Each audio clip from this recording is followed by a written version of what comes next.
that we didn't contact Valerie.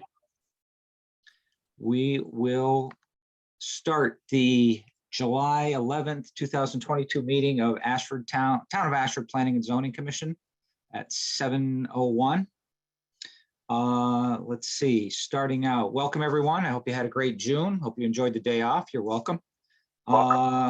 Let's see, we'll start with the seating of alternates. I know Jeff Schillinger said he was not going to be here, so that's one opening. And we have John Calarese said he probably wasn't going to make it either. So I would suggest we will sit Luther for Catherine Sampson, and we will sit Doug for Jeff Schillinger. Okay. And we've got that on record. Okay. Moving on to the minutes, approval of minutes of May 9th, the meeting of May 9th, 2022. Is there a motion to approve? Motion to approve, Williams. Dick Williams. I'll second, Janet. Dick Williams, Janet. And any discussion?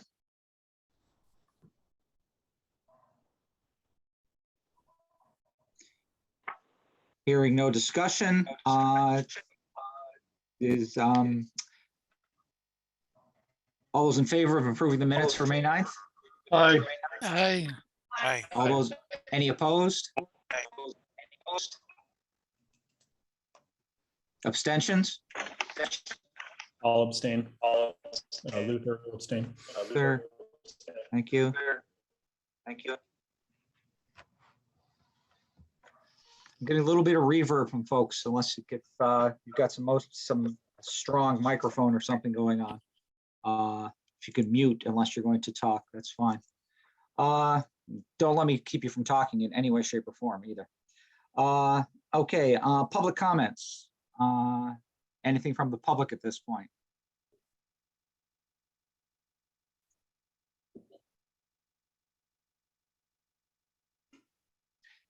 I notice, Jeff, we have John as a attendee. Yes. Maybe if John could identify himself and indicate his affiliations. Yes, I'm John Seville, and I'm a member of the Ashford Clean Energy Task Force. So I worked with Janet Bellamy on the draft regulations that we're submitting. And John is going to be working with us for the discussion and presentation on that. So thank you. Thank you, Dick. Thank you, John. Alex, any bills? No bills right now. No bills. Any correspondence? The only correspondence we had was that was sent out in the Freedom of Information Act. They're going to have a Zoom on that on July 19th, I July think. 19th, yes, at 7 p.m. And if contact Sherry Much at ashfordhall.org to sign up. Yeah, I think I wrote on the back of that. I don't have the copy I had here. It is it's a informational session on again, freedom of information, holding a meeting, abstaining, recusing oneself. Michael, if you're familiar with it, whatever else is in there. You're using your cell phone, using your personal email, those types of issues. Yep, it's a bit of an overview on some of the things that have changed since COVID related to, you know, the virtual hybrid stuff, and then a bit of a refresher on things that, you know, we all sort of need to keep in mind about agendas and the basic FOI type procedural stuff. Thank you. And going along with that, I just wanted to mention also for any of you who are still curious about the fact that we are still doing Zoom meetings, should we at some point go through making a decision to have in-person meetings, those in-person meetings actually need to be a hybrid meeting. There's no just doing in-person meetings anymore. They have to be a hybrid where you allow for both personal and virtual attendance. We do have a technology. We haven't gone through the training yet at the town hall. It's called an OWL, I believe, Michael. And it allows for a facilitator to both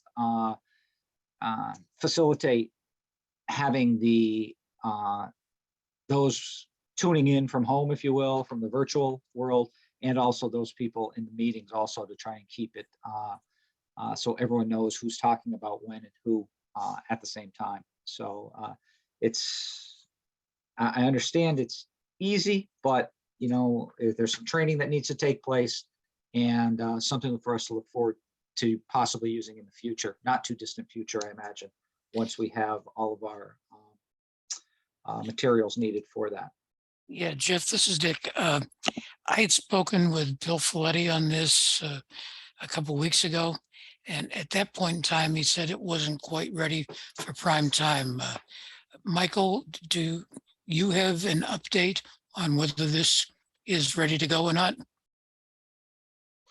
I mean, there's a number of different things that are involved in sort of setting this up, and part of it is the technology related to the OWL and Zoom, and making sure that that's there. But it's also making sure that for all the commissions that are meeting, that there's a plan in place for how these technologies are going to be utilized, and that everybody has the same access and getting people into the building. They're working through all of those components. I don't have any sort of scheduled date or anything, but I know Bill indicated at the last Board of Selectmen meeting that he was hoping to have an update by the end of July, or have it rolling, or something is coming by the end of the month. Yeah, it was my understanding that this would be held in the room that we usually would meet in person, using some of the video that's already there. But it would require someone just to set up this other interfaces. But it does seem a long time in happening. And I guess I would recommend the commission try to see that this is expedited rather than it dragging on. When you say end of July, that's like nothing would happen as far as this commission goes until August or September. Well, I wouldn't even expect an August implementation on something like that if July is the first, end of July is the first announcement on it, because obviously there needs to be training. And as Michael was alluding to, there were a number of other hoops to jump through when it comes to meeting the FOI requirements and meeting requirements of the state, which includes whether your member is able to attend and access it, whether you've given the proper accommodations for those people with or without computer access, because a number of those rules, I believe, are still in effect, aren't they, Michael? So as far as access to technology and virtual, if the state statute basically requires that a commission member be accommodated if they want to attend virtually, and it requires that a member of the public be accommodated if they want to attend in person. The state statute that was passed does not require us to provide a hybrid or a virtual only option for members of the public, but it does require that for a commission member. So the way that it generally works out is if, for example, we had an application and we needed to get a quorum and someone was sick or traveling and they wanted to attend virtually, because we do legal notice scheduling weeks in advance. The reason why you basically have to do a hybrid is so that if you get that request 3 days before the meeting, your legal notice has been effectively written. Okay. All right. So we will try and work forward with that. Richard, thank you for the input on that.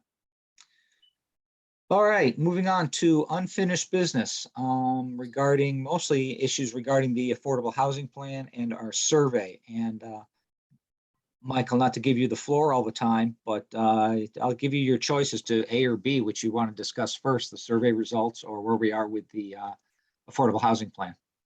So we can roll them all together. I mean, where we are with the plan is that we were performing the survey. The guidance and the responses of the survey will really inform the tone of the plan, because some communities, everybody understands it and everybody's for it. Some places, nobody understands it, but they are for the idea. Sometimes it's in the middle.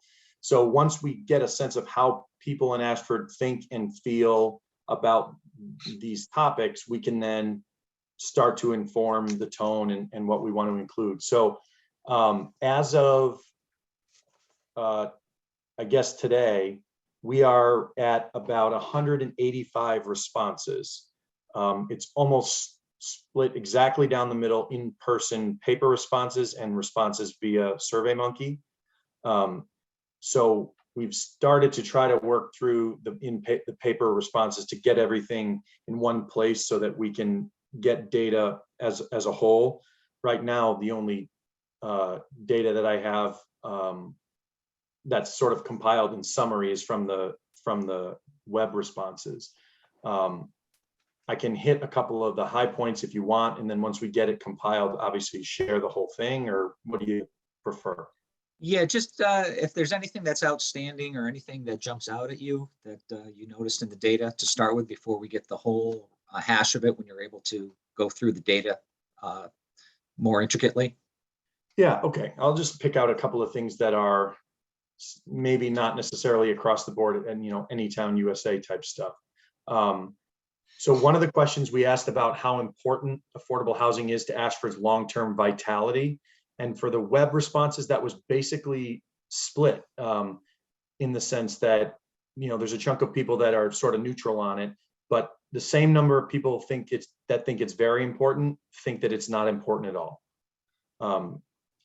Which is interesting. Some towns, people acknowledge they think it's important, doesn't mean they necessarily support it in their backyard, but the field was pretty split on that. About 50% of the responses feel that the housing stock or housing options in Ashford adequately fit residents' needs. And about 50% of people in Ashford feel that increasing housing options would negatively impact Ashford. An overwhelming majority of people are concerned about the overall housing cost and the costs associated with home ownership. Sorry, what was the number? Michael, what was the number on that one, or approximation? Over 60%.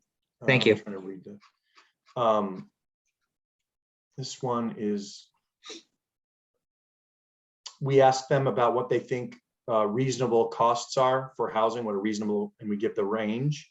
Not necessarily an overwhelming response, but the majority of folks felt that housing costs between $1,250 and $1,500 a month were reasonable. And again, not an overwhelming response for one particular, but for the question related to what housing is most needed, it was a bit of a split field. 45% believe it should be for seniors. 56% believe it should be for young families, and 40% don't believe that any additional housing options are necessary. Overwhelmingly, people prefer single family detached, and secondly, support two family. The least supported was conversion of large or existing homes into multifamily. Let me just see. And 87% of those who responded own and reside in their home. Only about a little less than 10% currently rent. I'm trying to see. So the rest of the stuff, not nearly as sort of, the responses were much closer. But the one thing that obviously we can't summarize in bars, graphs, and numbers is if people provide written narrative responses. So what first thing we'll do is get the paper surveys in here so that these numbers reflect everything. And then we'll pull out those written narrative comments and we can share those with everybody so they can see every sort of in totality where we stand. Yeah, Okay. Mike, this is Dick. I've been trying to take notes. It's really difficult to understand the results of what the survey produced by just getting your highlights.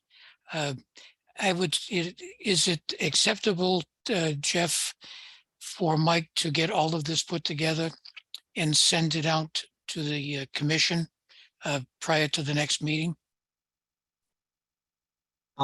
Acceptable, yes. It's up to Mike's schedule for how he's going to be able to, you're crunching numbers now. You just closed today, correct? Well, part of where one of the things that we should determine is whether we want to close it or not. I think that, we're not really getting responses in. They're not, maybe one here or there, but I think we're at the point now, where we should probably move to the next step, but you guys can decide if you want to keep it open for another month. We can, but. Well, you've got about 9% of homes, maybe more like 10%, well, a little under 10%, almost 10% of respondents as compared to households, correct? Yeah, we're just under 200 total, right around. And you had mentioned a number before that you thought might be effective for us or is helpful in making decisions or getting decisions made. I think that, we just want to make sure that we feel like the sample is representative. And one of the questions where we ask about some questions about who is responding, we have a small number of young folks, a moderate number of people that are sort of in the young families category. And then we have, about 30%, 50 plus, and then a 30%, 65 plus. We have a to be expected range. We have an okay range of household income types for those who chose to respond. So, I think that keeping it open another month is not necessarily going to move the needle all that much. Yeah, that's kind of what I was thinking, especially if you do have a cross section of representatives on that. And before I call on Janet and she raises her hand, I just want to thank Janet and her partner in crime and volunteer, Stephanie Dubinsky, who were personally responsible, if you will, if we're keeping score, for gaining about 80 of those respondents in efforts at the senior center, transfer station, the food bank. Where else did you go, Janet?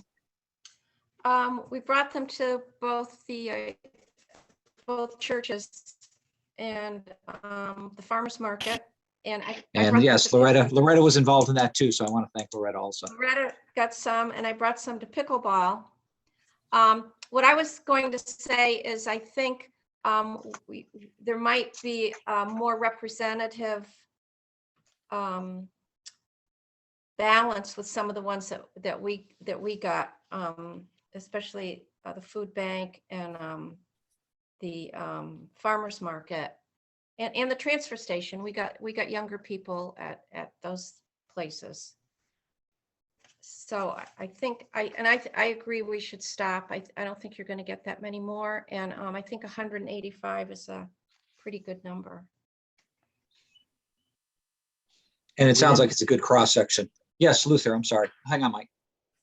And just circling back to Dick's request, personally, I would prefer to not get an interim update. I would prefer to let Mike finish all of his compiling of data and incorporate this into whatever planned presentation or structure is in place to get us this data rather than just having interim numbers, because I worry about multiple distributions of data sets and the potential to cause confusion down the road. Mm-hmm. Mm-hmm.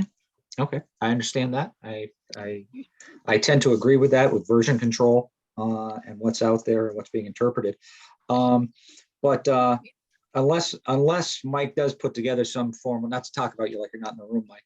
Unless Mike puts together some formal presentation on this before the next meeting, then yeah, crunching the numbers that we have, seeing how those could be interpreted. We do a survey with my company on an annual basis. Actually, we do it 2 times a year with our hospital customers. And in that, I've always gone to, you look at the high, you look at the low. But besides the negative comments, I always go to the narratives. And sometimes the narratives can be quite telling, especially if they have a common theme in there too. So I think compiling that, and not necessarily, obviously you throw out some of the highs and some of the lows in the narratives too, but some of those can be very telling. I think we should be able to, because we're going to close the survey as of now. I think we can put together a concise summary of the questions, which incorporate all the responses for the next meeting. I don't see why we couldn't get that done. Yeah, and if that's something that, again, you can just post when we post the agenda prior to, so at least there's some time to for the commission to become familiar with. I know it's a bad thing to give out a presentation because then nobody listens to you, but if to have the commission able to at least try and crunch the numbers in their own head and then formulate questions they might have for your presentation. Yeah, I think we can do that. Yeah, Okay. Luther, this is Dick. I can't raise my hand because I don't have a picture up, but I was not advocating an interim presentation. I was asking for the final one to get out to everybody. Okay. All right. We're all on the same page. Thank you, Dick. All right. So we're closing the survey response period. About 185. We won't throw them out if they trickle in, but Mike, you're going to be put together. Again, thanks to Janet, Stephanie, and Loretta for their efforts in making the survey successful. And to that point, Mike will crunch the numbers. And how about anything else on the affordable housing plan itself? I know you've put together a couple of pieces for presentation that look like they'll go into our overall report, I think. Yeah, so the next step, and there's actually a possibility we can have this part done as well, because we really need the survey results. But what we generally do is, as a next step, is to work on preparing what we call the front end, which is sort of the demographic gut check of where things are. Right, we've got the data, which shows the demographics of housing stock and age and all those other things, which we've used to inform the survey questions. We now have the survey results. So those are typically the front end, how we sort of set the table. And then from there, we move into, okay, what can we do about it? And how do we get there? So I think that just to keep the thing rolling, because you guys will be able to review the survey results, but they are what they are. So I think what we'll probably do is prepare a rough draft of how these survey results kind of feed into that front end, so that we can get those to you guys for review at the August meeting. And no decisions will be made, but the longer you guys have to look at it, I think that's probably better. Thank you, Michael. I'm also thinking about the possibility of when we do have obviously a presentation of a not final draft, but a draft we think is viable with some tweaking, is to invite representative from Board of Selectmen, representative from Housing Authority and Conservation Commission and such to be made aware of what we're coming together with for a plan and give any input that they want to put in on that. The other statement I just wanted to make was, and I read this a couple of weeks ago, I understand, not to say we're in good company or anything, but I believe at the time only 50% of Connecticut towns had put in a plan, those that required still a plan of affordable housing had gotten it in for the June, July period. So, a number of groups are struggling with this, especially when it comes to arranging for the data and finding any movement forward that makes for a plan and to move forward with percentage of affordable housing. So that's a good, you reminded me. So as part of the grant, and working with the Department of Housing through the town, that Ashford was a recipient of the grant, which is paying for the creation of this plan. The grant deadline is October, even though the plan was due in June. But basically, we've notified the Department of Housing that we're working on it and that it's in process. We essentially, the letter says we've spent the extra time to develop a public outreach and survey, and we're more focused on making sure that we have a fair amount of responses rather than closing it in May so we can get the plan done. So that we anticipate basically having the plan adopted by late summer.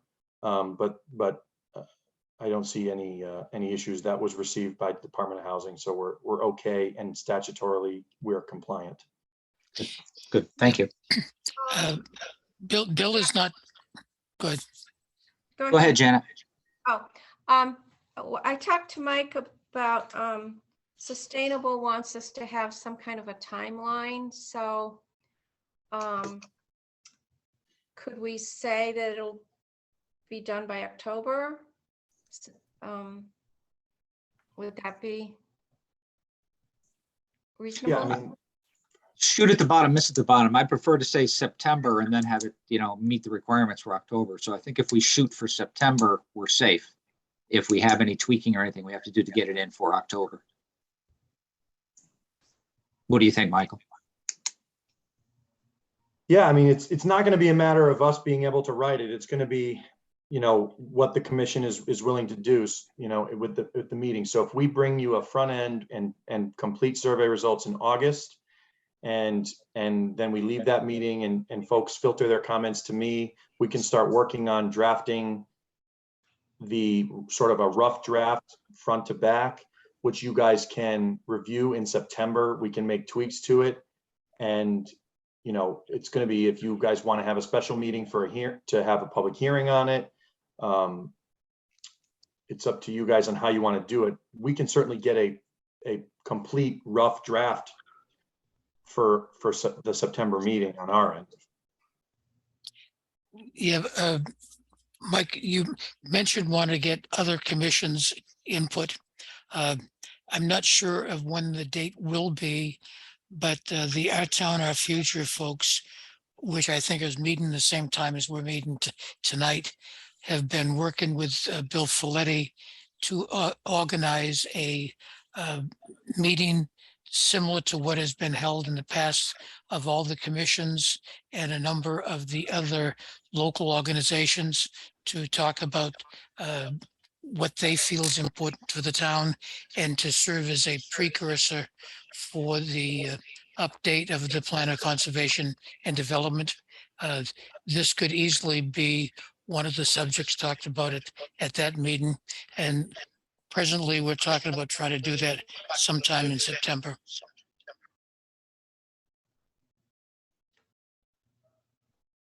Okay. Okay. Yeah, great. We'll keep that in mind. OTOF and the Selectman's Office, September. I do see a potential of a special meeting in our future, whether it's depending on our results, whether it's the end of August after we've seen some of the data, or again in September at some point, so we can finalize what's been put together should we not make it final for the September meeting. So again, there's that potential for a special meeting within that 30-day period or so. Okay. Michael, anything else on the plan of affordable housing? Not at this point. Okay. Any questions from the commission for Michael besides what's already been asked? No, except to say thank you. Yes, thanks, Mike.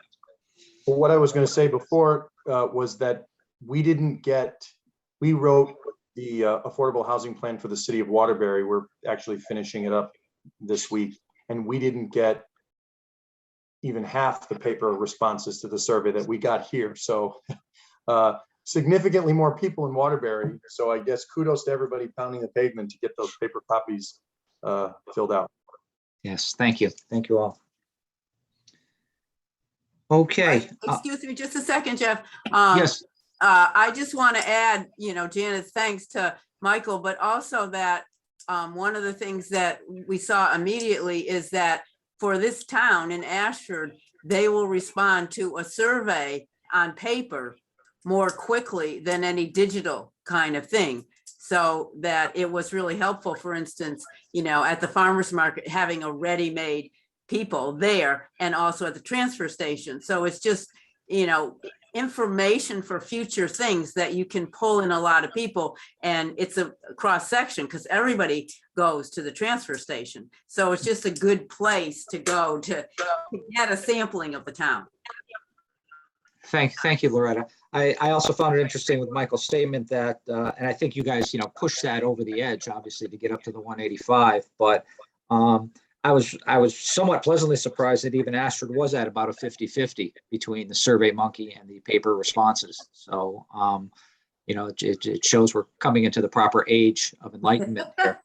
But we still need to pound the pavement, it sounds like, to get some paper in front of people so they can put down their thoughts. So thank you all.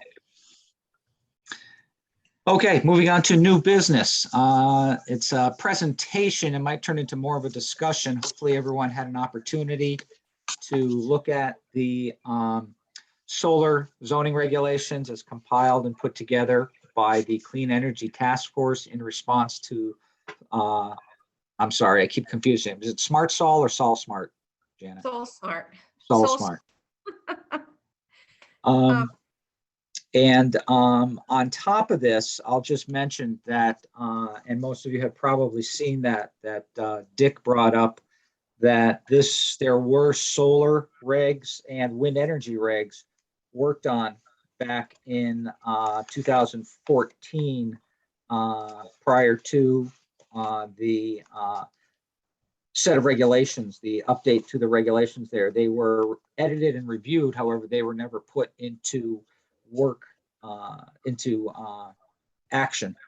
So, we appreciate the work on that. And in working with this right now, one of the, and I should probably leave this to Janet, she can discuss it a little bit better, as to what the purpose of this and working with Sol Smart for doing this and getting something in place and going along with Sustainable Connecticut, besides the overall requirements or the overall need for addressing solar regulations in our zoning. So I leave it to both Janet and John if they have any opening remarks or any opening statements they want to make about the regs.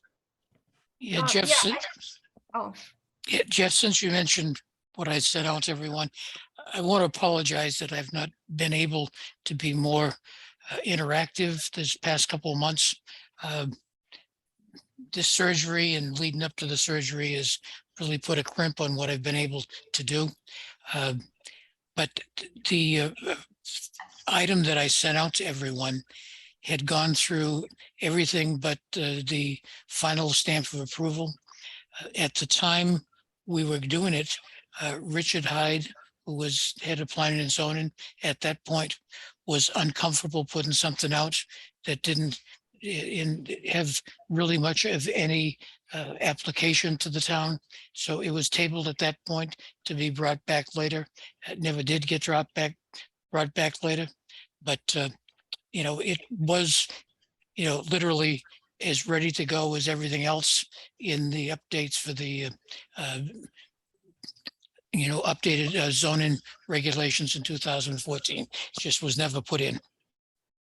Yeah, and I think there have been maybe not major changes, but there have been some terminology, some product changes and things like that I think are addressed in the new document, though I think the previous document, the one you had worked on, does have some substantive input and some pieces we can probably meld together. But I'd like to let John and Janet discuss what they're presenting to the board right now.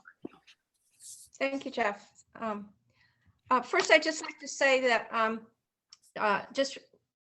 for people who aren't aware, in 2019, Ashford became a sustainable Connecticut town.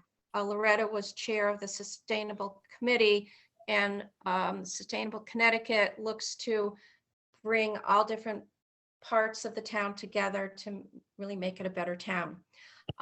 This year, we have to renew our renew it, or else we lose our award. So Loretta again is chairing this formidable task, and all kinds of groups in town are involved in it. The Clean Energy Task Force has wanted to work on solar and wind regulations, and this gave us the impetus to do it. Soul Smart is a nationwide program to help towns and cities make their regulations solar friendly.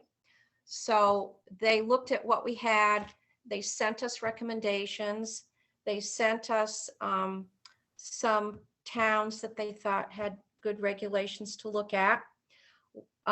We had, our committee was 2 members that were former planning and zoning members, Tony Patecchio and Susan Eastwood. And John Seville is off the grid and has used solar technology for I don't know, decades, and is familiar with it. And we had consulting with John Boyano, who's with Zen Solar and has been in the solar industry for over 10 years. We looked at not only Soul Smart, we looked at Energized Connecticut recommendations. The Massachusetts Department of Energy has a very detailed model solar regulations plan. We looked at that. We looked at something from Topsham, Mass, and we looked at local Connecticut towns as well. So we did a lot of research, and we tried to come up with what we thought would work for Ashford, considering our plan of conservation and development and what we know about the town. We also wanted to make regulations that would work into the future. So with new technology always coming forward, we tried to envision what might be going on in the future as well. So we need to present the draft, and it's just a draft. We don't expect the commission would be accepting it without changes and discussion. If you accept it as a draft, we get the Soul Smart points, which go towards Sustainable Connecticut, and we need to submit our Sustainable Connecticut plan in mid-August. So we were under a little bit of a time constraint to do this. I think it's perfectly reasonable to, work with what Dick had done. A lot of work was put into that, but as Jeff said, a lot of time has gone by and things have changed. So I think it's worthwhile to accept our plan. And if you have any questions.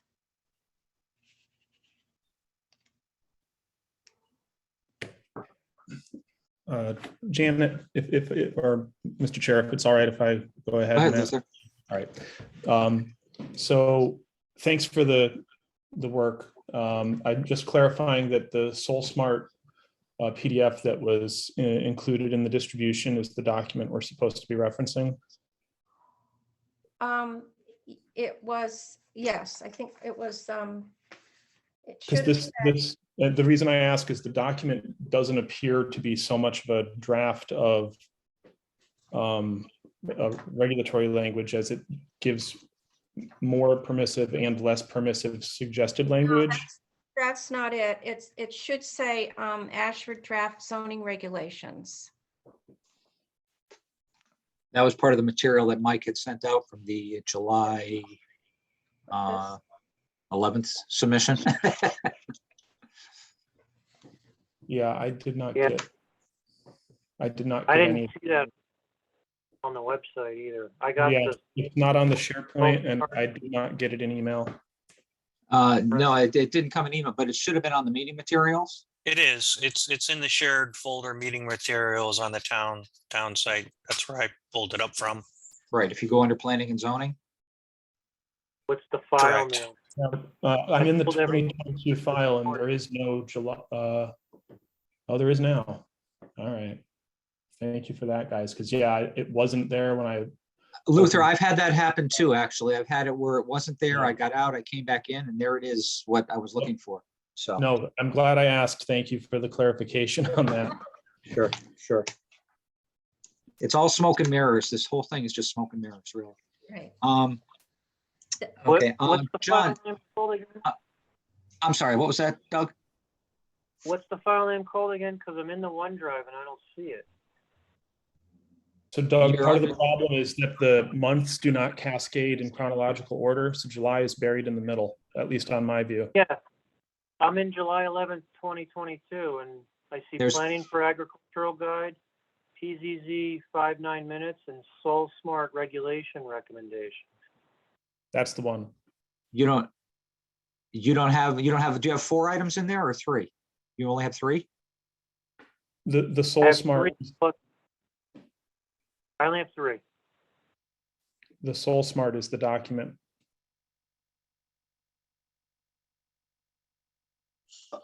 Doug, I logged out and I went on it again and it came up. So try logging out and go back into it. Logging out and close. Go back, log out of the meeting. Meeting materials, the meeting Meeting materials materials. and then go back into it, because that's what happened to me. And I had to go, I logged out and then I came back in and it was there. Okay, I'll keep trying. If, Yeah, if keep you going. eventually find it, I printed it out. It's about 7 pages long. And the title of what's printed out is Ashford Draft Zoning Regulations article. And it goes on for 7 pages concerning solar. I just put a link in the chat to the actual document, which is There you comes go. right out of those materials. But if anybody's having trouble navigating, you go right into the chat and hit that link and it should pull it up.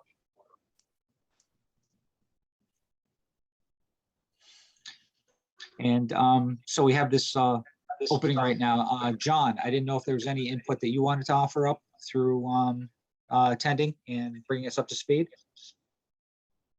I think that Janet has really covered everything that that comes to mind. We didn't really address wind. From what I had a wind turbine up here on top of Perry Hill for 15 years and it never even paid for itself in all that time. Wind has just not really been, it doesn't show up in any of the maps. Other than New London County, I don't think we're going to have very much wind activity here that's financially viable. So we concentrated on solar. And I think Janet covered it pretty well. If anyone has questions about specifically about numbers, about sizes, where the breakpoints are, 1 megawatt peak energy, if a system is larger than that, then it's the Connecticut Siting Council that has authorization.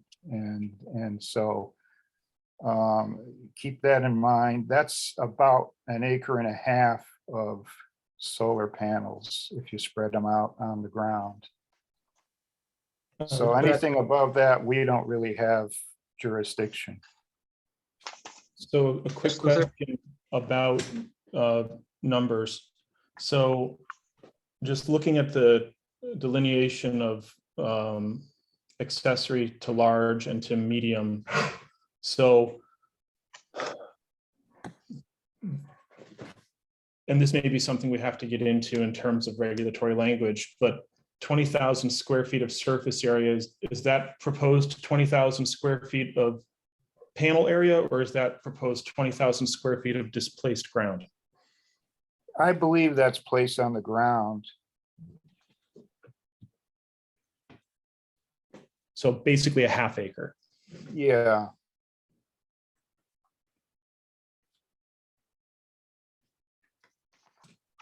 And we, more than 1750. So you're considering an accessory freestanding solar photovoltaic system to be less than 1,750 square feet.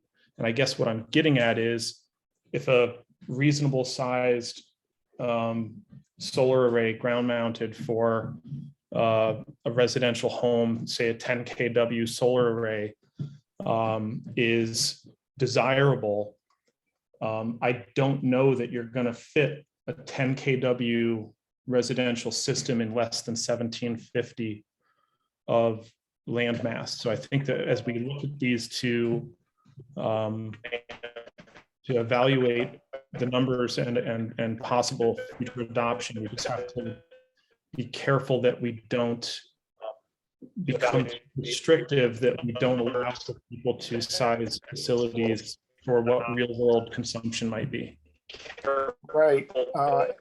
Another point is there's actually another constraint currently that constrains the system size, and that's if you're talking about a residential system, the Pura rate structure really restricts, it's not the rate structure, but you're restricted to the size of the system that you can interconnect. It's the size of the transformer, and that's actually been more of a limitation than anything else. So our sizes probably are compatible with the current state of limitations as they exist on the network. And of course, that could change in the future. Mark, I see your hand is up. Yeah, I read John through this Boy had a suggestion. document several times now, and it you know, we say it's regulations, but it actually, to me, appears to be unregulated. The only time a special permit is needed is for large scale systems over 20,000 square feet. And it's saying that the systems are allowed in all zones. So that means, you know, Ashford Park, someone could put up 100 by 200 square foot freestanding solar array, and that would be fine, you know, according to this regulation. Well, but I'm saying according to this regulation. Can I- I'm not saying that it's viable or that the But if infrastructure can you- handle it, but that's what this regulation states. Well, if I may, and I'll let you folks comment. From what I saw, I understand what you're saying because I had kind of the same comment, Mark. When we get into when we get down into this, into the deep dive.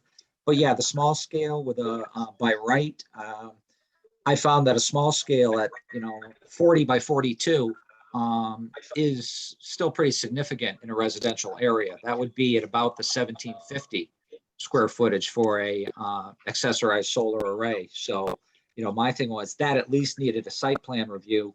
And then as we went larger than that, the site plan review plus the special permitting and such was a concern of mine. However, without getting too much into the details on this, I think we can best be served by having a blend of this document as part of the draft that we're looking to start with, as well as the previous activity from Dick Williams and Company for that document that will allow us to come with, again, a complete document that is both defined and regulated, as well as, what's the word I'm looking for? That is solar friendly, allowing for solar activity to take place and renewable energy sources. as I think most of us think are very important, without causing problems when it comes to residents, topography, and the characteristics of a neighborhood or anything like that. I'm sorry, Janet, you were going to say. Oh, and never mind. Okay, Luther? Well, I did you have mean, something? I don't know that I was finished, but Oh, you know, I'm sorry, I'm I sorry, Mike. found, yeah, I mean, I found the document problematic as a whole. I didn't look at it as regulations. It seems it would be simpler to state that solar panels, you know, rooftop solar panels are allowable in all zones, you know, in accordance with our, you know, current zoning regulations, including height limitations, and that for freestanding, a special permit would be required. And then maybe put limitations within there. But I mean, as this document stands right now, like I say, up to 20,000 square foot solar array could be placed on any piece of land throughout the entire town. So I could buy a piece of land, clear cut it, and, you know, put up a solar array according to this document.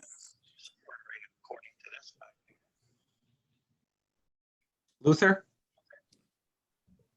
Thanks, Jeff. So,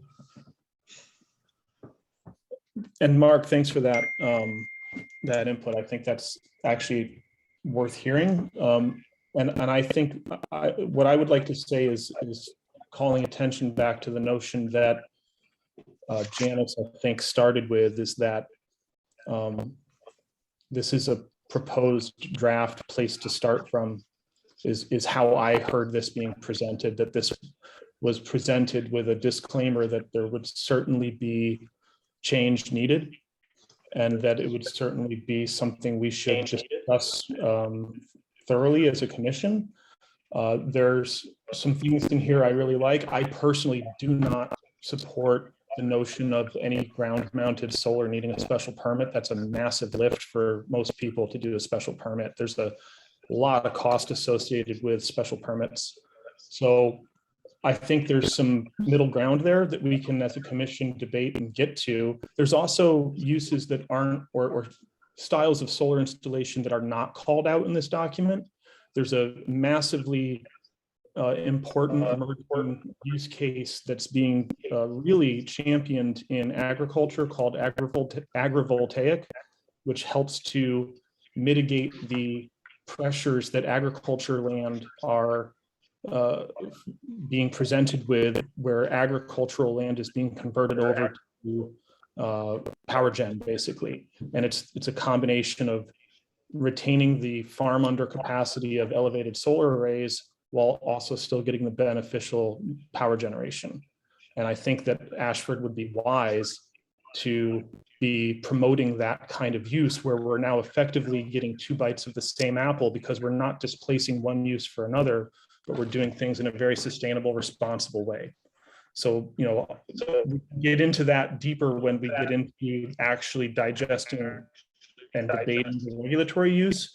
But it was my understanding that this document was presented as a starting point alongside perhaps the original document, which I actually found more lacking than this one, because it was tremendously restrictive. Thanks. Yeah, not just talking about pride of ownership, because frankly, I haven't visited what was written back in 2014 for years. And I freely admit that there is very likely technology changes that would want to update that. But the document that I had sent out prior to this meeting basically fits into the format of what we have written in our land use regulations. And I would propose that it provides a good starting point. And then things brought up with the document that Janet has proposed could be melded in. But I would use the starting point as what was already drafted reviewed by attorneys. And I'm trying to think of who was on that committee that developed that. I know I wrote most of the words, but we had multiple meetings with other people on a subcommittee to develop this at the time. And and uh, and I would also encourage that we include wind. We kind of dodged the bullet on a massive wind farm at exit 72, primarily because of FAA requirements in terms of how high something could be on the ridge. And it's 1,500 feet above sea level. And that pretty much precluded any of the massive wind turbines that could have been built there. But that's not to say there would be new technology coming in at some point that would allow wind to come in. And I think to be complete, including wind and solar, and when we put forth a renewable energy section to our land use, makes sense. So I would say use what was already developed in 2014 as a framework, and then take the information that's presented in the document that Janet and others have prepared, and then look at how we could meld those together.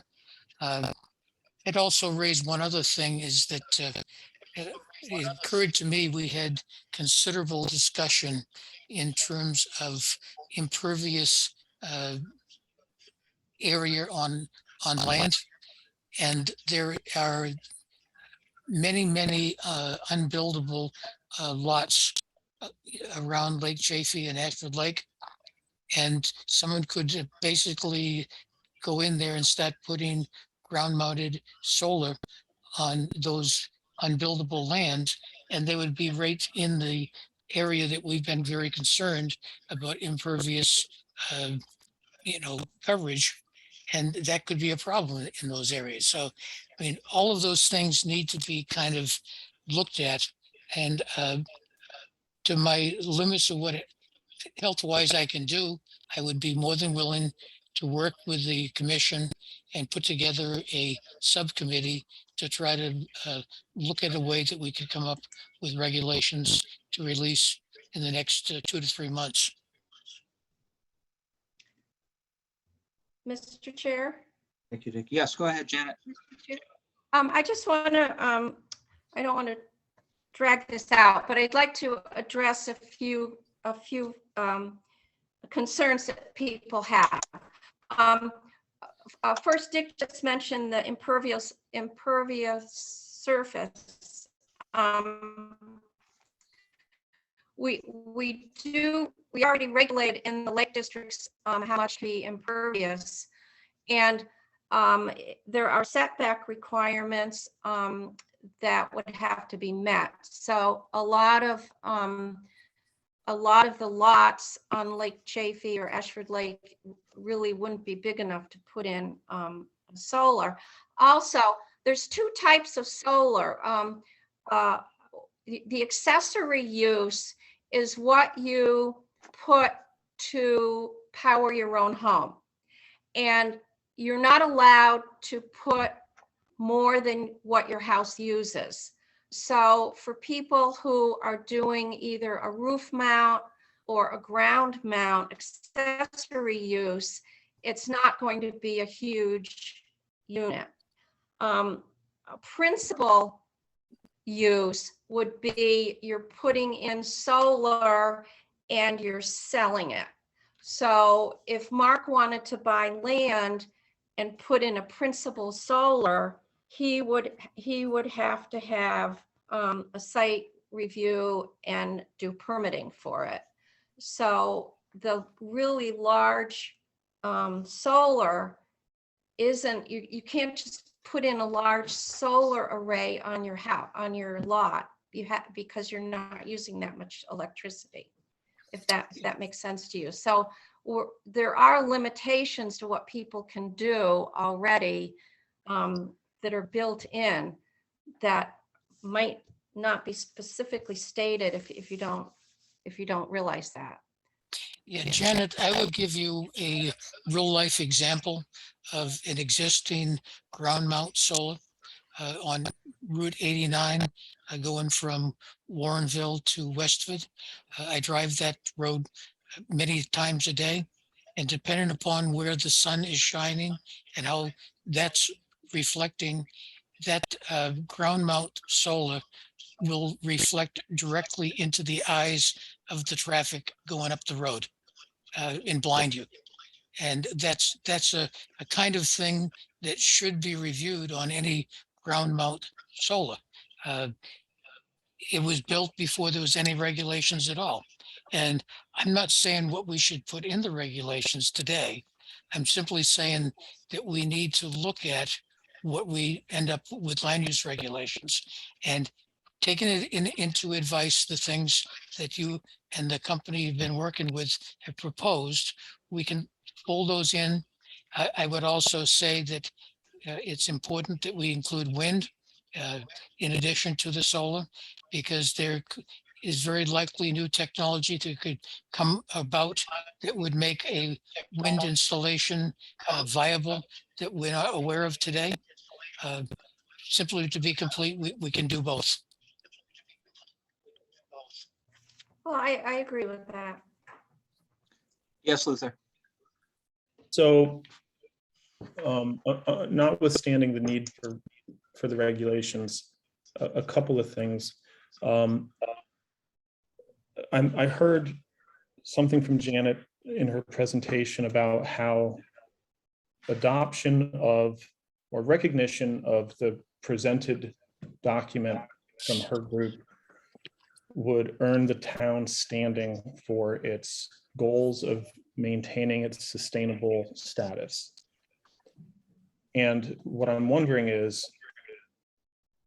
we recognize, or it appears as though the commission recognizes that neither document will meet the current needs of the town from a regulatory standard currently. And what I'm wondering is there benefit to the town for the commission to adopt the language proposed by Janet's group under the pretense that it is simply a draft that we are going to make changes to best fit our combined desires for the town, but that it would in some way be beneficial to the town's standing for the I'm losing the name of the certification, but for the clean energy work. Sustainable Connecticut. Sustainable Yes. Connecticut. So I guess my point being, we know neither document's where we want it to be. That being true, my preference would be to adopt whatever document as a draft is going to be the most advantageous for the town to start from in the big picture. Okay. And I think, Janet, unless you have any other statement on that, that's kind of what you were proposing, as Luther alluded to. Is there any further, I guess the only discussion that I'm going to ask from the discussion, then I'll answer my own question. When it comes to, though, Dick makes an excellent point about trying to get all of our renewable energy regulations put together. I think it might be too big a bite to take, especially with the activity we see. I mean, in the last 8 years, yes, solar has grown immensely. Wind has not, but that's not to say there's not technology out there that would make it better, even though John has not had that experience recently with wind in Ashford. So I'm thinking I would like to see us move forward with the solar regulations or draft regulations that we have as a combination of the earlier ones from Dick Williams in 2014 and the newer ones with the Clean Energy Task Force, working in conjunction as drafts for us to not so much adopt as accept and move forward with for edits and changes and such. I think we're all saying the same type of thing here. At least I know 3 of us are. We would just like to gain the, based on the request of Sustainable Connecticut and Loretta as chair and the Clean Energy Task Force, to, I guess, have a motion that accepting the Clean Energy Task Force information as a draft to move forward with and as a starting point for implementing solar regulations. Yes, Luther. Muted. Sorry, That's I okay. move to accept the Soul Smart regulation proposed draft language as our starting point for determining the ultimate regulatory language for the town, with the understanding that there will be changes made to it to best suit the needs of the town. Move. Okay, Okay, I have a motion on the floor. Is there a second? I'll second it. Janet seconds. Discussion? I would strongly oppose that. I do not feel comfortable with an outside company writing land use regulations and proposing it for the town. We had a start on it. Granted, it's 2014. It needs to be updated. I would recommend that we take that as the starting point and incorporate the things that Janet's document has put forth, but I would not use that as the starting point. I'd use that as input to what has already been done by the commission. And I do not feel comfortable at all with an outside organization writing the land use regulations for this town. That just goes against everything we've done. I don't know of any instance when we've ever done that before. I'd like to point out that nobody wrote these regulations except the members that I told you. John Seville, Susan Eastwood, Tony Patecchio, and me. We used a lot of resources to write them, but we were the ones who wrote them. Nobody told us what to write. And we tried to write them with what we thought would work for Ashford. So just to let you know, we spent a lot of Yeah. hours working. Yeah, it was a clean energy. It was basically the members of and volunteers with the Clean Energy Task Force and putting it together for Ashford. When it came to what they were basing some of their recommendations on, some recommendations came from the Soul Smart group for making solar energy more accessible and easier to implement for residents and members of the town. Is And that we correct, didn't- Janet?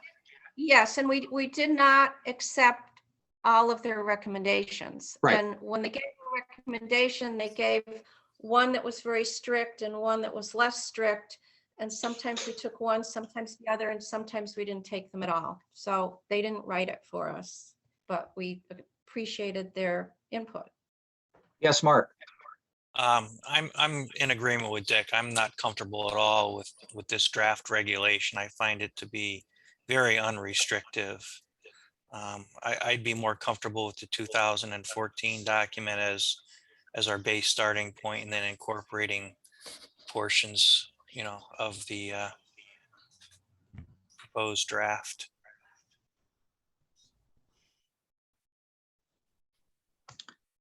Well, I think what we're doing, we're just talking about two different starting points. We're talking about using the latest update of zoning regulations and the previous ones together.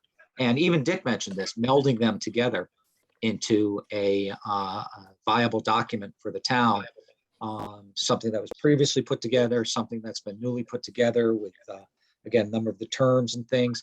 I think Luther brings up a good point too. I don't think either of them adequately identify both your square footage of a solar array versus the power output that array is required to do, or the siting council has identified appropriate levels. So, to that end, I think it's both documents. Jeff,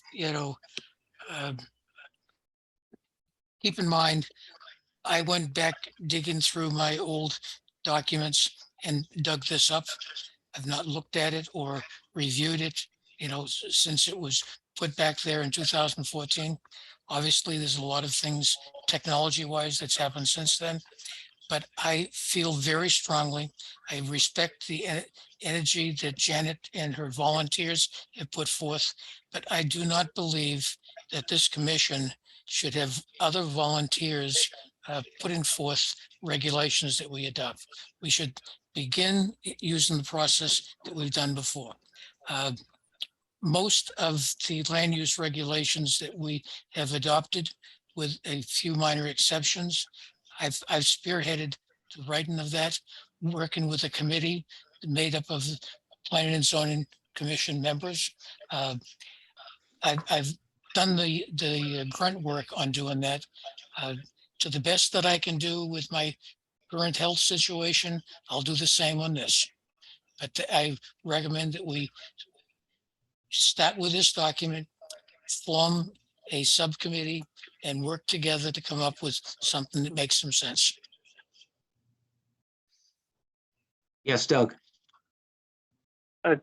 Jeff, I believe the motion is to accept the document as a starting point, not to make it an official regulation, correct? Correct. Yes, it is. It is. The motion is to take in the document as a,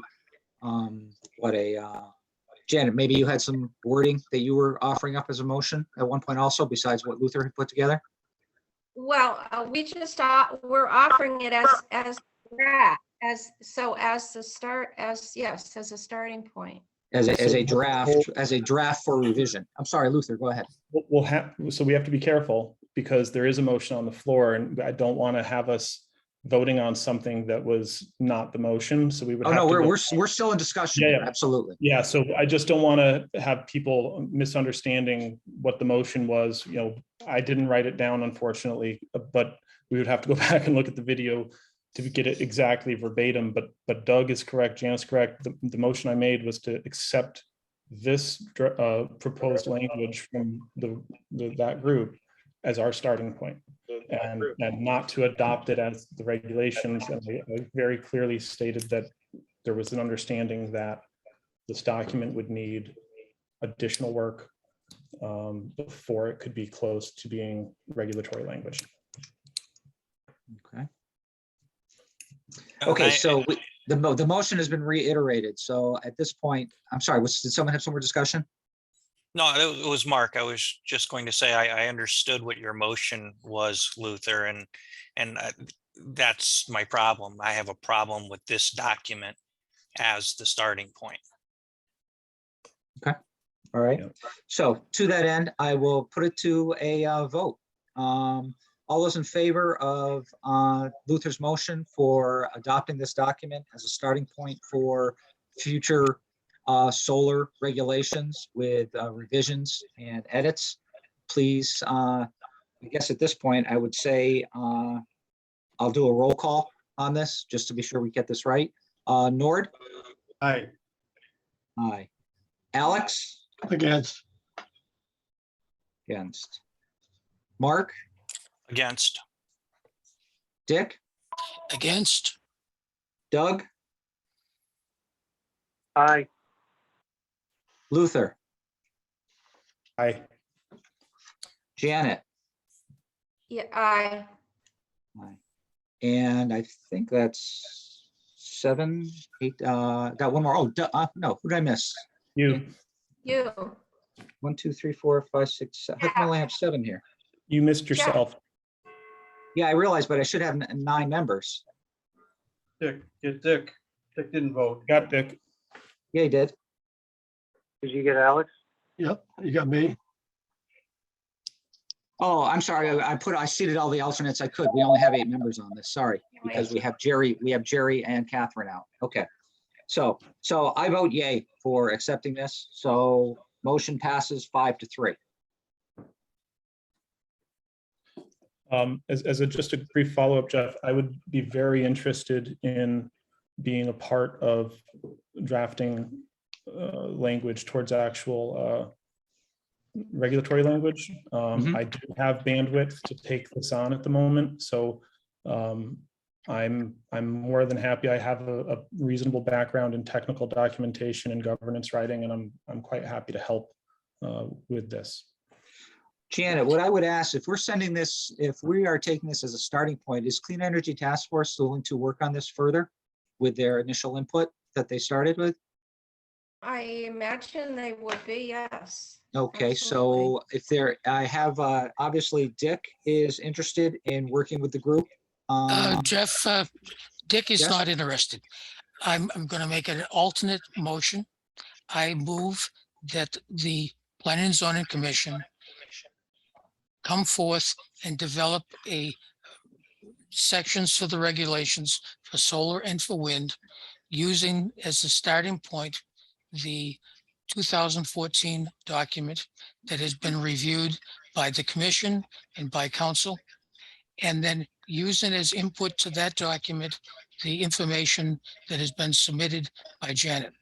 I believe strongly that the lead should be beginning with the Dick, planning if and you're zoning. making a motion, Dick, if you're making a Oh. motion, you make a motion, then we have discussion afterwards, okay? So if you need, we need to clarify what the motion is that you're making. So Okay. if you would just start again with that, please.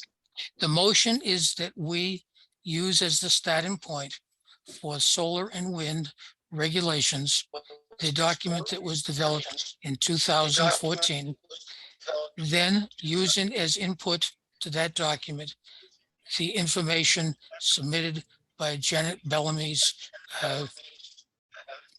group.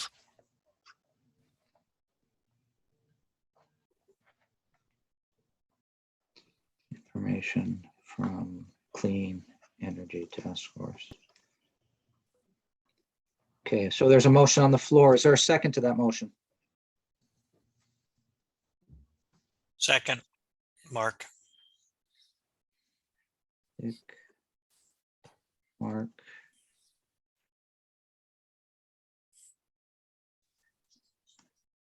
Any discussion regarding that motion? Yes, what does this mean now? We're gonna have two motions and they're gonna be counteracting each other. I mean, we're getting nowhere this way.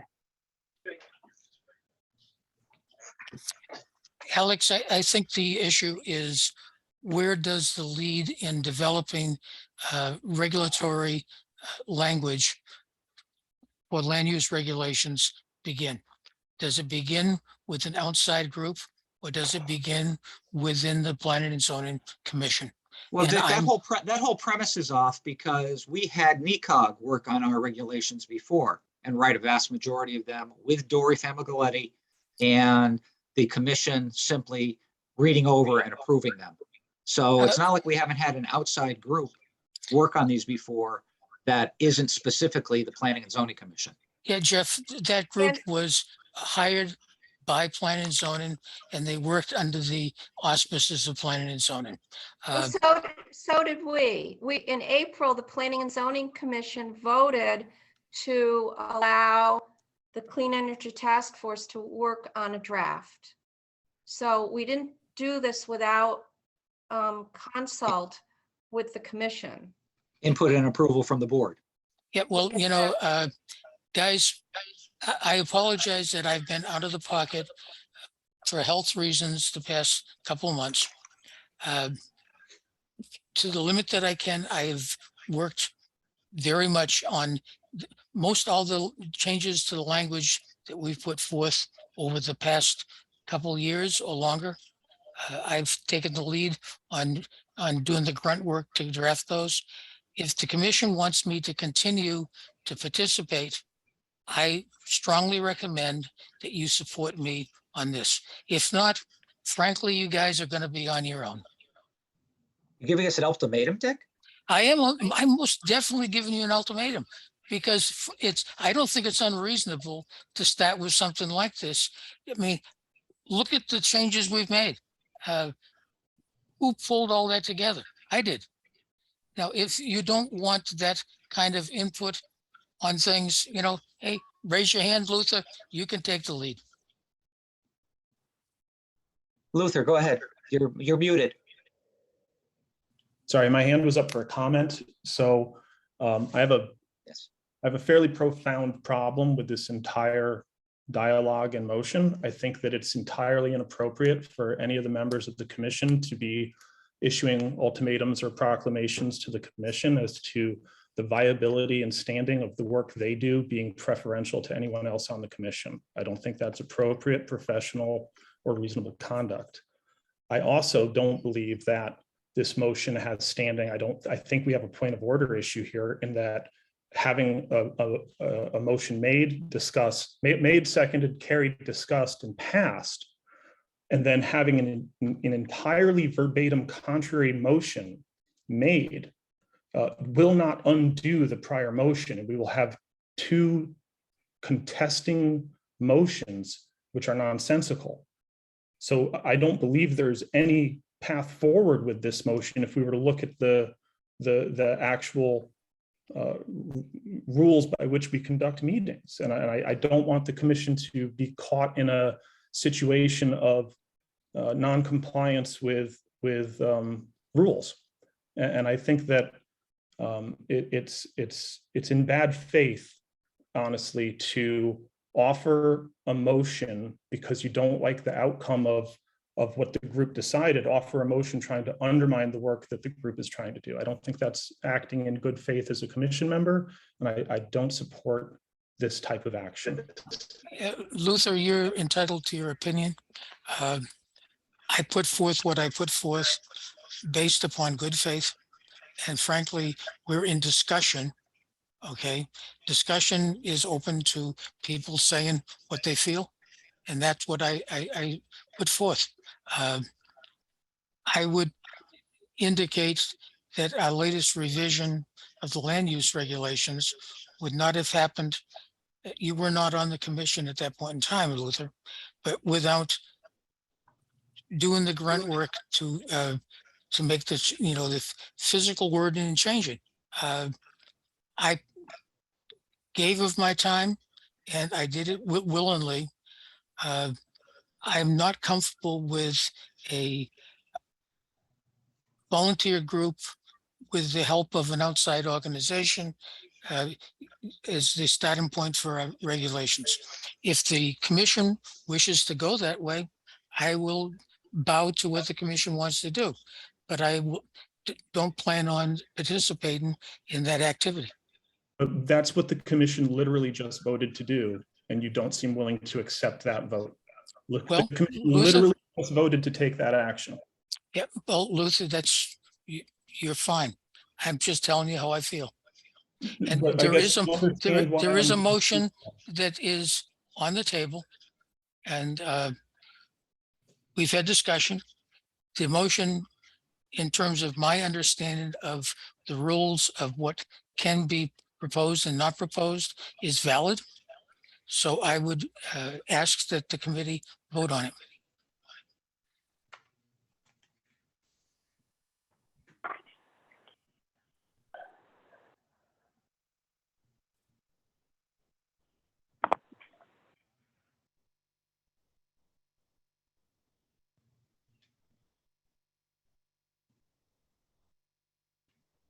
So basically, Dick, in your motion, you simply want to add wind into the regs that are being worked on. And you want your document to be the primary one versus the draft that we just received from Clean Energy Task Force as being a document to be used in this, because you did include the document from CETF. Yeah. In your, And Jeff, in your I motion. would clarify that it's not my document. It's the document that was developed. Well, you made it sound like your document earlier, Dick, because you did all the work on it. Okay, Well, so I I'm sorry if you don't like my semantics or what I put out there. I pulled Right. it together, but I led a group that met just like the other groups we've had when we've revised land use regulations. I simply did the work of putting the words to the paper, but it was a group, and I can't remember. I can probably dig through my records, but it was a group of 3 or 4 people from planning and zoning that worked with me on developing this. It was not done on my own in the corner. Okay.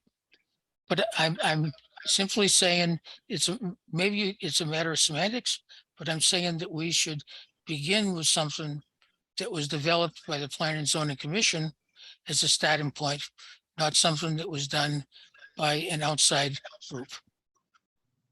Not saying that we shouldn't take into account everything that was submitted by Janet Bellamy's group. I don't, say that, but my enthusiasm for working on something like this, if we, accept stuff from outside the commission, is going to be diminished dramatically.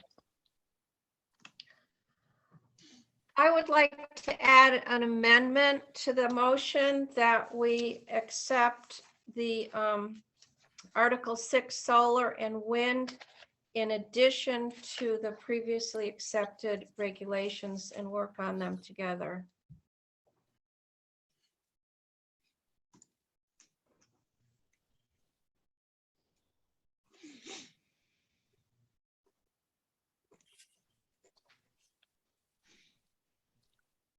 Jeff, Mr. Chairman, I'm a little confused on process right now because there's a motion on the floor that seems to go completely contradict what we just approved. And then there's an amendment or proposed amendment to the motion that we just approved. What is the process we should be following right now? The amendment is to the motion on the floor. The amendment is to the motion on the floor, Doug.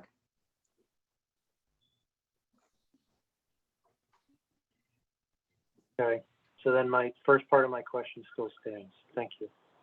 Yeah, I'm very uncomfortable with the precedent that this kind of motion passing and contesting motion trying to undo the previous motion sets. I think that this is a downward spiral into, I don't like what they just passed, and now I'm going to offer my own motion, even though I had my chance to have my say, had my chance to have my vote and lost.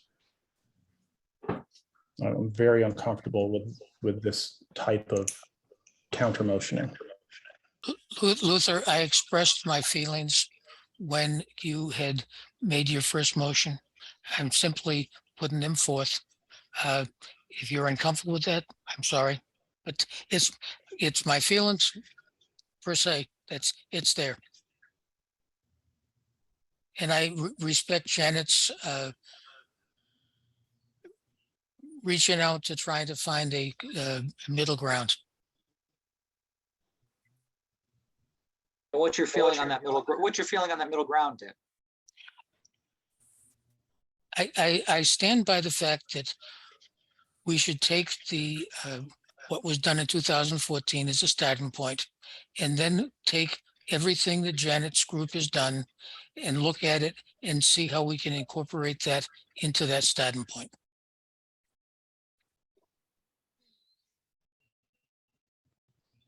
Keep in mind that document that I sent out to everyone, and I apologize it didn't get out earlier,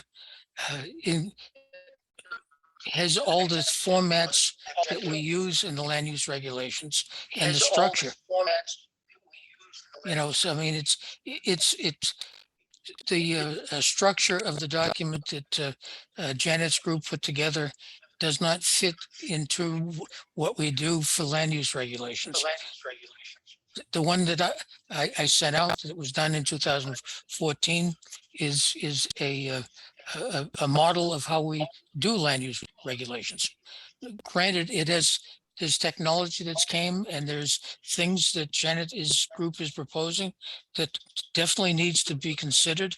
And, we put together a group that looks at all of that and comes up with something that would, be appropriate for incorporation in our land use regulations. All of this doesn't negate the fact that we already carried a motion to utilize the document provided by the Clean Energy Task Force as our starting point for doing this work.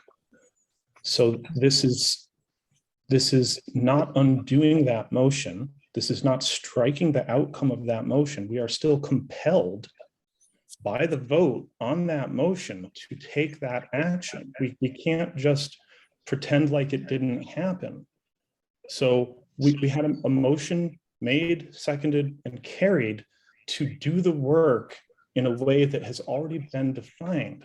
And so now if there's a motion on the floor to do that work in a different way, it's just breeding chaos. It's just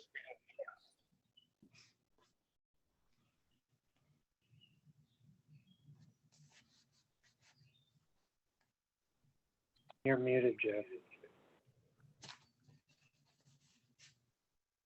Jeff, you're Jeff. muted. If you're muted, I need to get some ruling on what this is from a parliamentary procedure. So if the commission would bear with me, I'm going to reach out and try and gain some input. So just give me a minute. I'll be right back with you.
Okay, I am back, and since we do have a motion on the table and a seconded motion, and we've had discussion, and I can appreciate Luther's input, I can appreciate Janet's input, especially regarding a contradictory measure.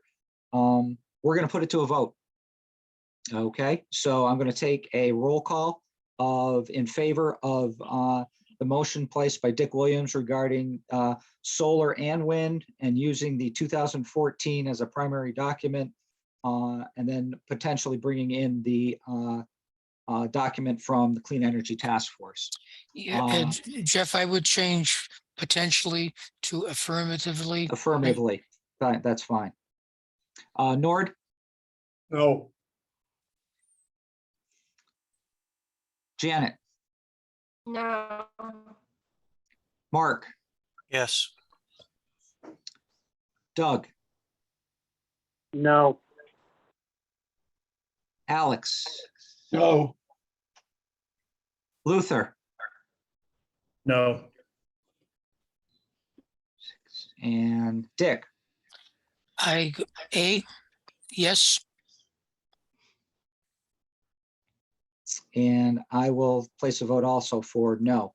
So motion is denied 6-2.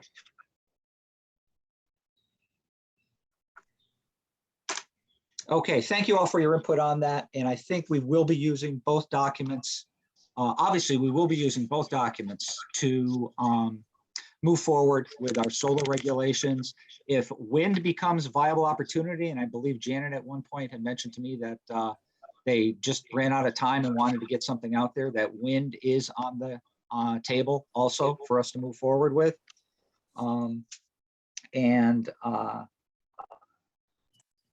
Yeah, and to that end, again, the getting this in for the sustainable Connecticut points is very, very important to us also as a town. So I think we've been successful in doing all of that. Thank you, all the members, for your input on that.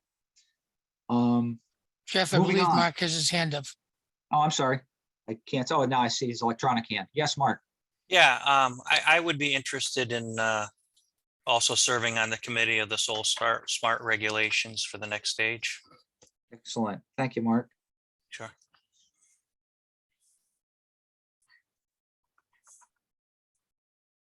Anyone else at this time looking to volunteer? Jeff, I'll consider it. Okay, Dick, thank you. Okay, moving on to discussion regarding regulations pertaining to cannabis establishments. As indicated to me from Mike, our moratorium has expired on retail establishments. Is that correct, Mike? On just cannabis establishments, period. And it wasn't just written for retail. Oh, okay. So at the end of May, so way back when this legislation was passed, we developed a 6-month moratorium, and the state had passed a law which basically limited the location of these establishments at a density of 1 per 25,000. So Ashford could only have one of these uses given our population. At the end of May, the legislature removed that language, which means there's no density restriction on the number of these uses that can locate in any town. That, coupled with the expiration of the moratorium, means that if someone shows up in August and wants to drop a cannabis retail establishment in Ashford, we would have to treat it like a retail liquor store. It would be allowed in the same places and in the same manner. And if they wanted to do a warehouse cultivation facility, they would be treated in the same way. So to make this expeditious and not spend months and months going back and forth on the specific language before we actually have a hearing, my recommendation would be that basically I prepare a zoning regulation to exclusively prohibit all cannabis establishments as option 1. And option 2, I will write a zoning regulation that mirrors what most towns are doing as far as how these are cited. And I will present them to you and basically try to schedule that first session for August so that we don't lose months' time, and we'll run them in parallel. If the commission can't come to terms on modifying the regulation to allow it in a way that they're comfortable, then we have a prohibition on that we're already running, so that if something happens and someone shows up and is interested, we don't expose ourselves to having to deal with this use without any regulations in place. And So Mike, if I'm clear, again, option 1 you said was a prohibition on retail sales, and the regs that would be, ordinance would be required for that. The other was an option in what? Regulating retail sales, allowing and regulating retail sales? essentially, it would be a regulation to allow them, but it would be, via special permit with separating distances. So the commission could say how far from a church, how far from a school, how far from a residential structure. So by getting both of those written, you could consider them in tandem, because we're in a different position because we're obviously located further from a population mass, but there are towns that are having some of these applications come in, and based upon where things stand at the state, August, September, October is when we start to think some of this movement will happen.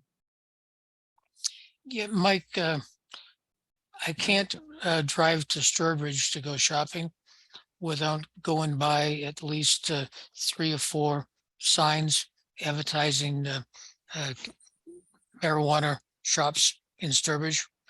I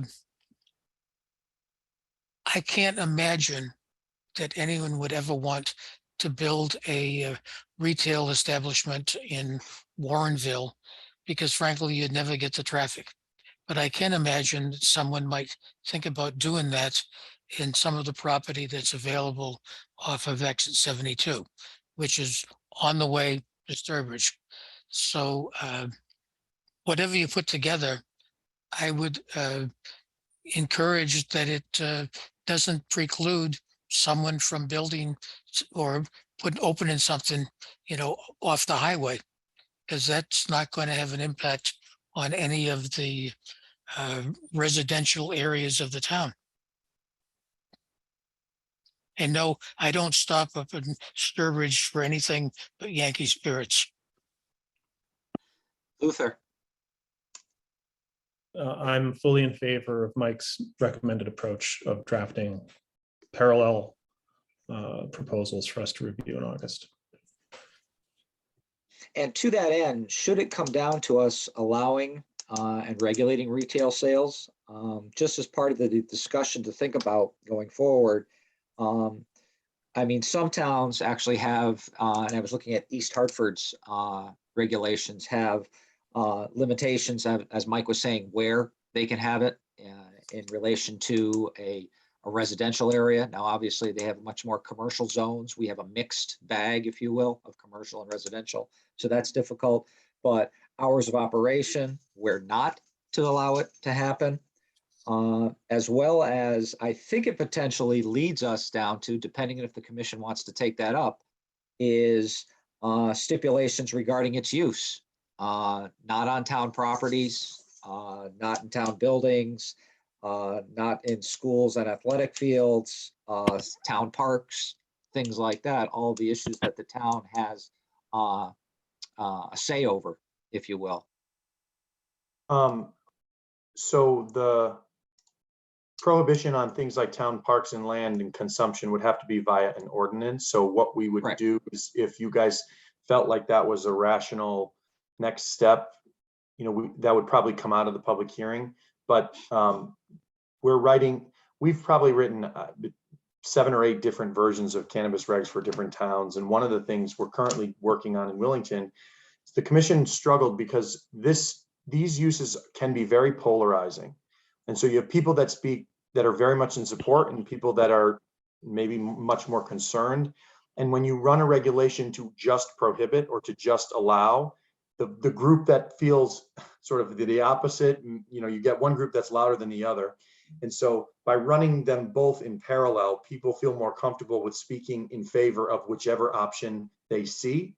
And so Willington basically decided we're going to hit pause on the regulation to allow. We're going to put together a couple of different proposals and allow people to talk about, is this too hot, this too cold, this just right?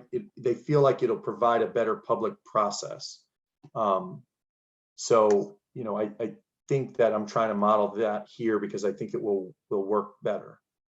So you're saying the two in tandem and potentially taking both of those to a public hearing?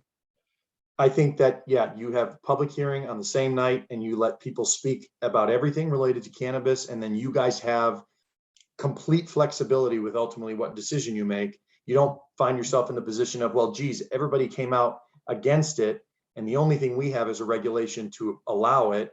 Right. And if you deny, I clarified this with Haller and Sage, if you deny the regulation to allow it, you don't have a prohibition, which means we'd be back to square one with no regs.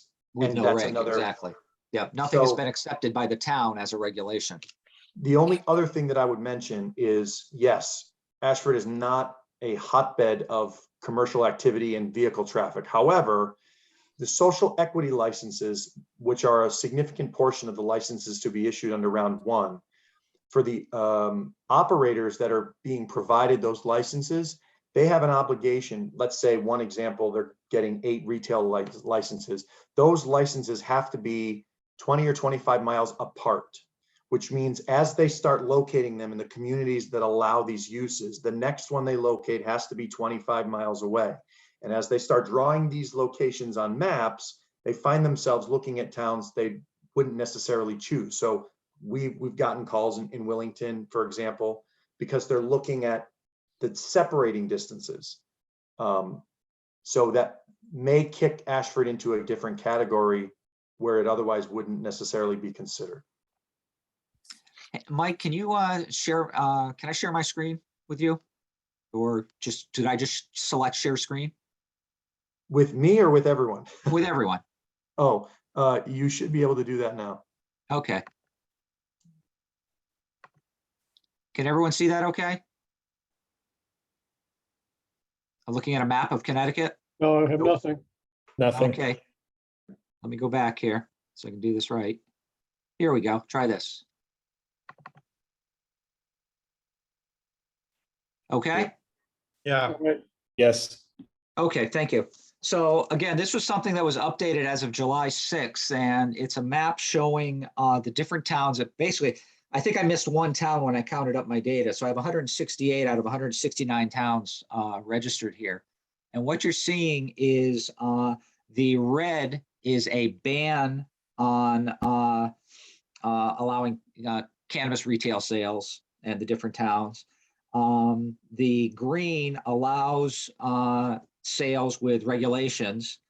The yellow is moratoriums that are still in place in towns. And the gray are simply no data. For some reason, Ashford wasn't captured into the moratorium on here, so I did switch that one over, knowing we do have a moratorium in place. The long and the short of it is you have 27 towns barring it, or 16%. You've got 57 towns allowing and 34%. You've got 61 towns still with a moratorium, which is basically kicking the can down the road, similar to what many of us did early on with this. And that's at 36%. And then you've got 23 towns not reporting data, 14%. So again, it's quite the hodgepodge, but again, it's like a third, and about, like I said, 16, 18% currently banning, I should say, retail sales. I just thought it was an interesting graph to share with the group that's out there and what's going on in the towns in and around both across the state as well as in the Northeast section. So let me get out of sharing. Stop sharing. There we go. Yeah, Jeff, this is Dick. I go back to what I said earlier. Retail sales of cannabis, marijuana is right across the border from us in Massachusetts. No one is going to drive to Warrenville to buy pot. You know, it's not going to happen. The only place that it might be remotely viable would be off of exit 72. And if we were to write this in a way that we would permit it with regulations off of exit 72 only. You're saying in the IID zone. Yeah, I mean, yeah. There's I think 5 or 6 parcels up there, including some as small as 2 or 3 acres. So you could, have a retail shop right off the highway on the way to Massachusetts that would be viable. If Willingdon were to put it in their area, it would be within 25 miles of Willingdon. If we, so there, that would pretty much preclude us doing it.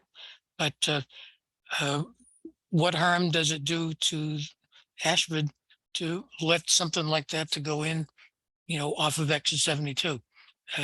No one comes into the town. It's all on its own. Doesn't generate a whole lot of revenue for the town, but at least gets a reason for someone to go on and off the highway there. And I should add, it's not on this subject, but it's related. We chose not to give some of the changes in zoning to the proposal on the folks that wanted a warehouse off of exit 72. And right now, that warehouse is in the final stages of approval for Willingdon. So, I mean, there is interest in developing economic activities off of the highway, and they don't have any or little of any impact on the town. But it could generate large kinds of economic growth of our tax base. So for what it's worth, I offer that out. Okay, thank you.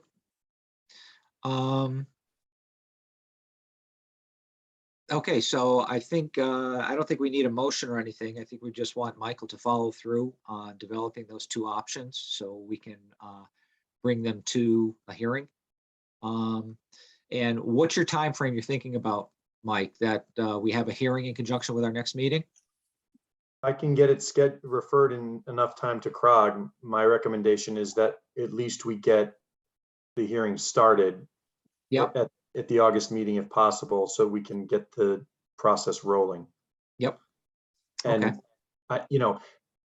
the way that I'll structure the regulation, it'll provide us with that flexibility. So the commission can adjust and dial all those things up or down, but at least it puts us in a position where we don't have to wait until September or October to get that sort of process rolling. I just think that it's not worth the risk.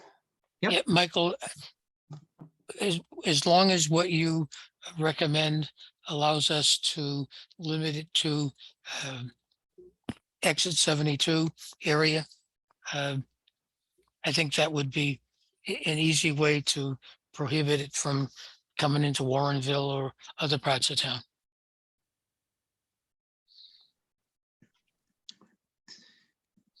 Any further discussion from anyone? I got a question. Now, Mike, the moratorium's over right now, correct? Correct. So if someone came with an application tomorrow, what would happen? You would have to basically swap out the word cannabis and put liquor store and treat it exactly the same. So we need to get hustling on this to be able to regulate it. Okay, that's what I thought. That's why I want to propose both at the same time, so that if the commission finds himself in a position of, we don't have to wait. I'm sorry, go ahead, Janet. I was gonna ask, we extend the moratorium until we get some other regulations in place? We could, but a moratorium, to extend the moratorium, we would have to treat it like a text amendment, so it's not any faster. It would have to be referred to CROG, 30 days, public hearing, and adopted. By the time it came through, we'd be acting on the other one. Right. So if someone came in, we would tell them that we're developing regulations, and that could, with the application, it could take some time to get the application through, correct? If someone came in tomorrow, they would submit a special permit application or whatever based upon the zone. But like, for example, the package store up on 44. 44 right on the corner. If somebody showed up tomorrow and said, I want to put a cannabis retail facility in that location, there is nothing the town could do about it, because it's got to be treated like a liquor store, and that's what that use currently is. So I'm not trying to be an alarmist, but I think that's why it behooves us to schedule this for August. We want to act quickly. However, they still haven't given out those licenses yet, correct? Correct, but to get the final license from the state, they have to demonstrate local approval. Yeah, and that's all I was going to touch base on, Jeff, is that I know people that are not in Ashford, so don't be alarmist about that, but I know people that are actively pursuing these licenses for other towns, and they are not close to getting them. They're tremendously frustrated with how long the state is taking to issue guidance. The state has had multiple deadlines missed and multiple times pushing back when things are going to come together. So they are not close to having licenses.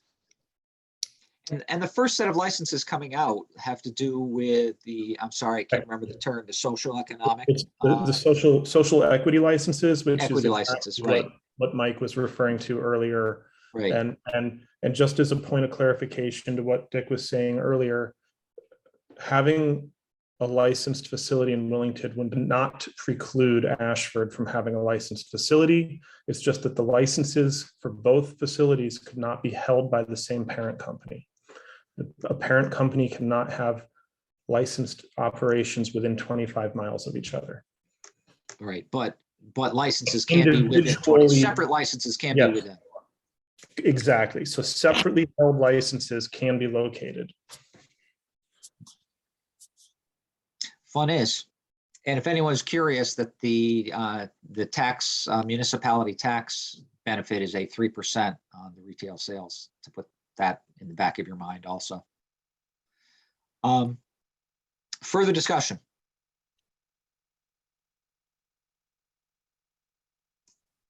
Okay, Mike, we look forward to seeing those options.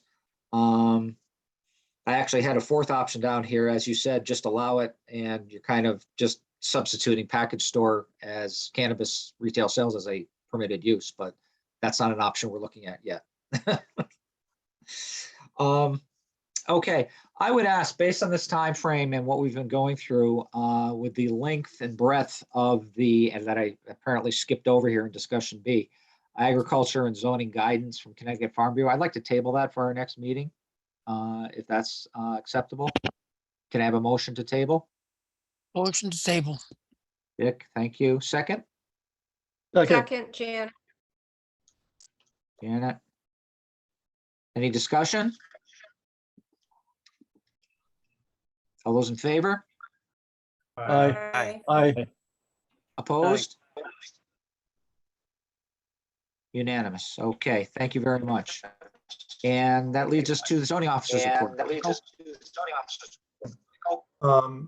So cannabis, affordable housing, and some of this other stuff have been pretty busy. Our building official was out on some medical leave for a while, so things got a little bit hectic. Trying to assist Bill on the virtual hybrid meeting technology. So just a bunch of stuff going on. Yeah, Mike, a question. I was trying to access a building permit on the website, at the town website, and it didn't show up at all. Am I missing something to find it? Should What it be didn't there? show up? The permit itself, or? Yeah, for instance, I'm curious about a house being built close to me on Neth Road, and I Yep. could find nothing about it on the website. So the search function is a little bit funky when you're trying to search for the permits that are there. If I had to read your mind, I would say you're looking for 19 NAF. Yes, that's it. And so I just did a search. I'm able to see building, fuel, gas, plumbing, electrical. So make sure that your cursor is in the specific number column, and then make sure you tab over to the location column when you're typing in the street.